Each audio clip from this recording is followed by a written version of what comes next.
getting yelled at. You know, let me tell you that first of all, this is every Irish mother's dream is to see their son sandwiched between two bars giving a speech.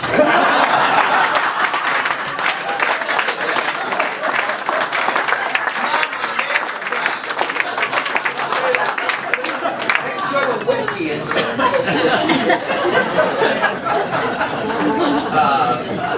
first off, let me just thank President Bush. At one point he was my boss for almost a year while I served on the Dole Shalala Commission with Derek Donovan, who's also now a Fisher House member of the family, if you will, and his wife Catherine that are here. The last time I saw him was to talk about my next project and hopefully his involvement in it.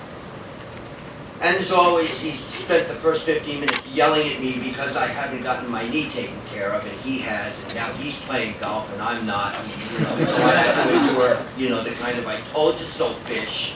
So I appreciate that very much, and I also appreciate two absolutely incredible friends, John and Kira. I can't think of any better friends, not only to the foundation, but to myself. They're always there when we need them.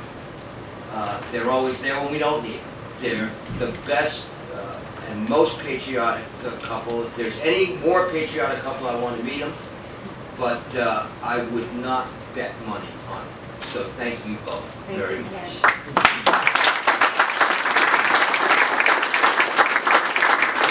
All right, now, this is your last chance. Those of you who have not wished your spouse Happy Military Spouse Appreciation Day, you better do it now, or it's going to be a long night.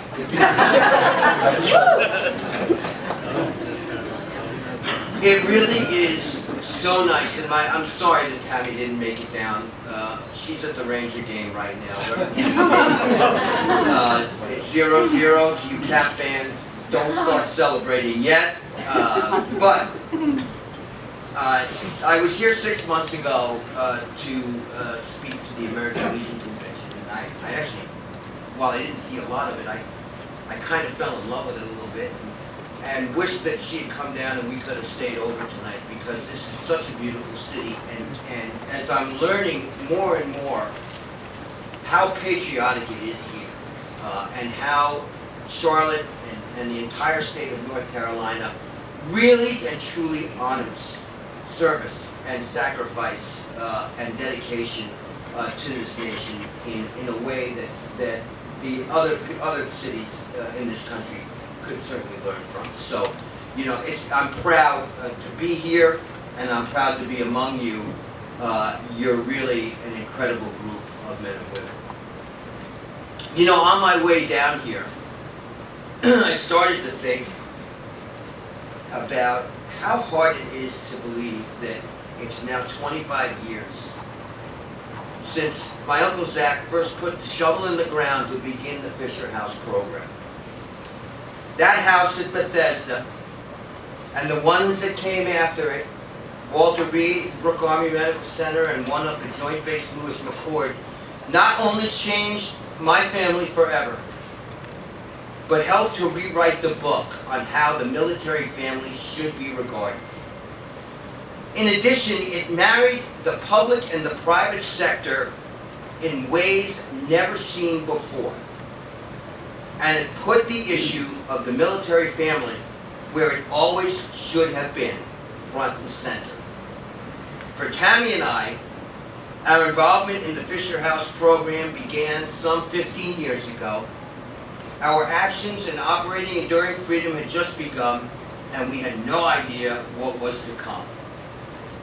I remember sleepless nights worrying about budgets, house designs, and whether our relationship with the government would still be intact.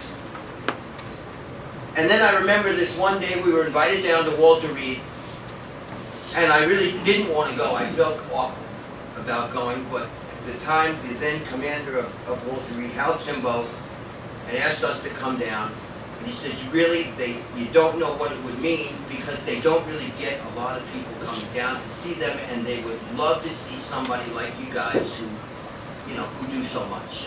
And so I said, fine, no pictures, no photo ops, no nothing. I don't want this.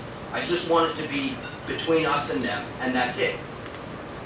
And then we walked into this Sergeant McInerney was his name, and he was a member of the Special Forces. I think he was out of Bragg. And his arm was basically pinned to his body. And when Tammy and I walked in, his wife said, the Fishers are here. And this tough cookie got up off his bed, and with the best he could, raised his arm to come over to shake my hand, to thank me. Now, I was there to say thank you to him and to his wife. And there he was doing that. And after it happened, I turned around and I walked out of the room crying. And so was my wife. And I think at that point, we realized that our involvement, not only in the foundation, but in the cause of the military family and everything that they go through, was going to change our lives and was going to be, I think initially, what began as a desire to continue a legacy. I had no idea how much of a passion this was going to become.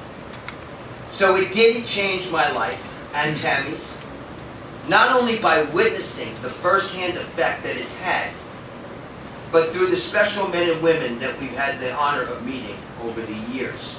One of the families is the reason that I am with you tonight, Dale and Belinda Bain. Knowing them has reinforced my belief that the best this nation has to offer serves or has served in defense of this nation's freedom. Now, I'm sure Dale and Belinda would be the first to tell you about the value of a family to the healing process.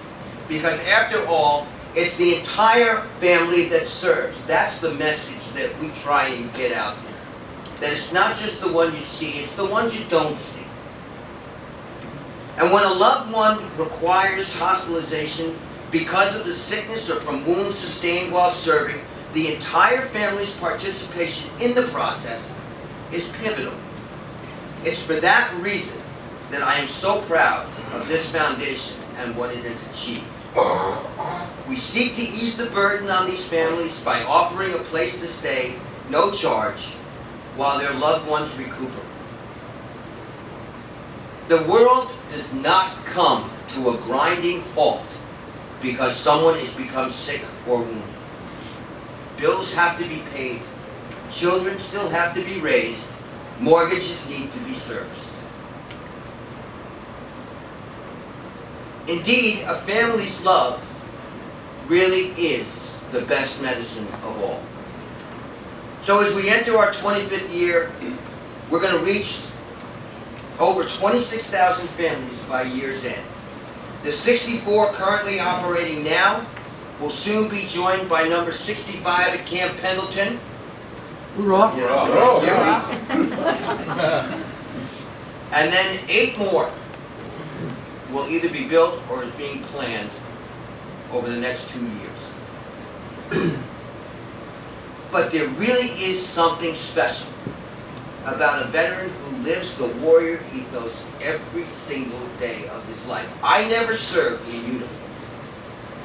So to me, although I learned more about it, the warrior ethos is not something that